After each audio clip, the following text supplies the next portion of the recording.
నమస్కారం. పొలాల అమావాస్య, శ్రావణ బహుళ అమావాస్య వివరాలు ఎవరికీ చాలా మందికి తెలీదు. శ్రావణ బహుళ అమావాస్య, పొలాల అమావాస్య అంటారు. వచ్చే నెలలో అంటే వచ్చేటువంటి మహాలయ పక్ష అమావాస్య కూడా పితృ అమావాస్యే.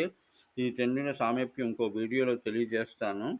అయితే ఈ పొలాల అమావాస్య కేవలం పిల్లల కోసం అనేటువంటి ప్రాధాన్యత హిందుత్వం చెప్తోంది. గానీ పిల్లలు ఈ ఈ స సమయంలో ఎక్కడుంటారు? బడికి పోతారు. అమ్మలందరూ కూడాను ఉపవాసాలతో పూజలకి సిద్ధమవుతారు. ఇదేనా హిందుత్వం అంటే నేను ప్రశ్నిస్తున్నాను. అంటే బడికి కనీసం హాఫ్ డే కూడా సెలవివ్వలేనటువంటి ముఖ్యమంత్రులు వీళ్ళందరూ ఎందుకోసం? ఈ హిందుత్వం మీద వాగడం కోసమేనా వీళ్ళు చేస్తుంది? పవన్ కళ్యాణ్ ఎక్కడున్నారు? ఏం చేస్తున్నారు చెప్పండి?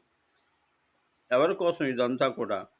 హిందుత్వం నాశనం అవ్వడానికి హిందువులే కారణమని నేను వక్కాణిస్తున్నాను. నొక్కి వక్కాణిస్తున్నాను.